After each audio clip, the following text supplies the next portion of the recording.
dry skin, here's how much water you should be drinking. So now, it's here in the US, it's cold and it's dry, cold, dry weather, at least here in Texas, right? And then we're all indoors, and guess what? Indoors, we got all this heater blowing, right?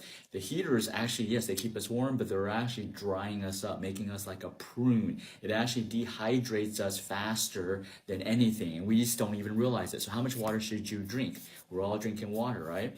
So the theory, there's so many different theories. Drink water based on your weight, your sex, your height. All of that is inaccurate because everybody's body's metabolism, water metabolism ability is different. So the key is your urine color. Look at your urine color by 3 to 4 p.m.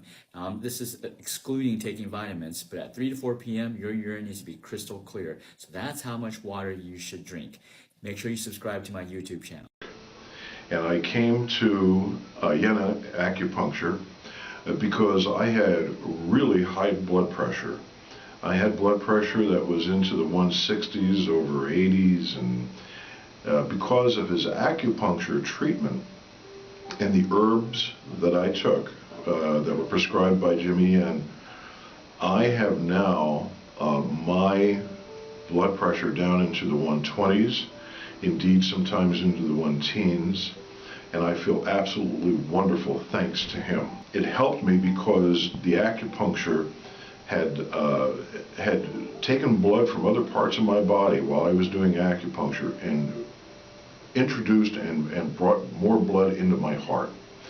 And he was able to, through that treatment and the herbs, get my blood pressure down. I believe that he saved my life. I believe that if I had continued on the path that I was, ignoring my high blood pressure, that I probably would have had a stroke or a heart attack or something even worse. And thanks to Yen Acupuncture, I no longer worry about that. So we're going to talk about something I was talking with a patient today about food and dairy. We've all seen the ads with the milk mustache, and we all know milk does the body what, right? And so here's the thing. The facts are we've been brainwashed. Milk does not do the body good. Cow milk, goat's milk, animal milk is terrible for the human body. It is actually foreign to the human body. But some people are saying, "Oh, but I'm fine. I don't get symptoms from it. I don't get the diarrhea, the gas, the bloating, and blah blah blah." Right? Well, it's the same thing. You put medication, a chemical, or you put some chemical.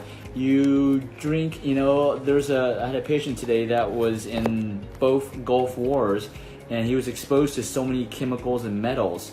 They don't belong in the body, and for someone who's not super sensitive to their body, they'll ignore the symptoms. But this patient, he was overexposed to these chemicals, and so now it's affecting his cognition, his ability to think and process data. Well, don't wait till that starts showing you symptoms that you start paying attention to what you're putting in your body. So milk doesn't do the body good. Milk is just like lead. If you were to put lead in your body, a little of it doesn't matter, because actually there's lead. I believe there's lead in like baby formulas, and just small amounts, trace amounts. But if you put enough of it, then your body starts seeing reaction, right?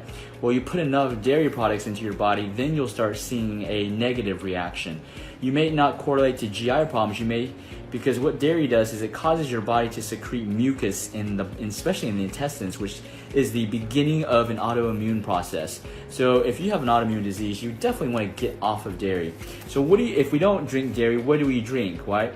Well, what is your body made of? Your body's made of water, right? H2O. That's what you need.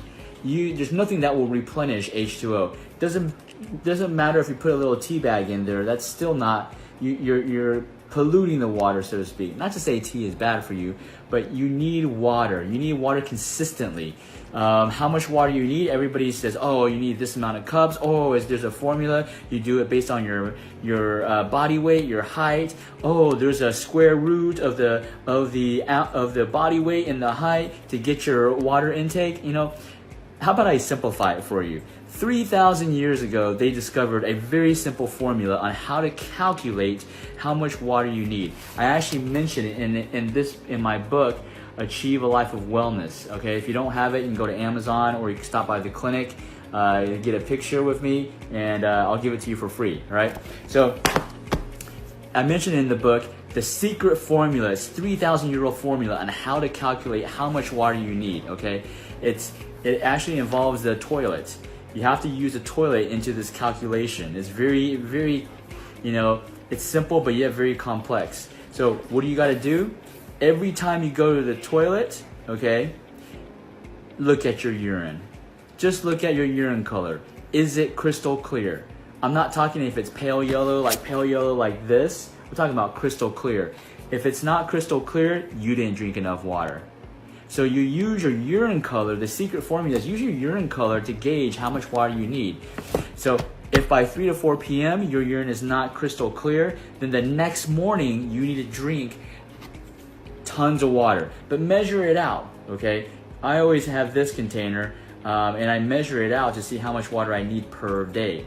And it changes. It varies today, from day to day, but it shouldn't vary too much. So measure it out. And then, drink enough till your urine's clear. Then you'll know, okay, if I drink 5 of these bottles, then my urine's clear. Then I know every single day I need to drink 5 of these bottles, okay? That's the secret formula, guys. Don't do some math calculations. You don't have to do some math calculations. You don't have to, do because the cups don't work.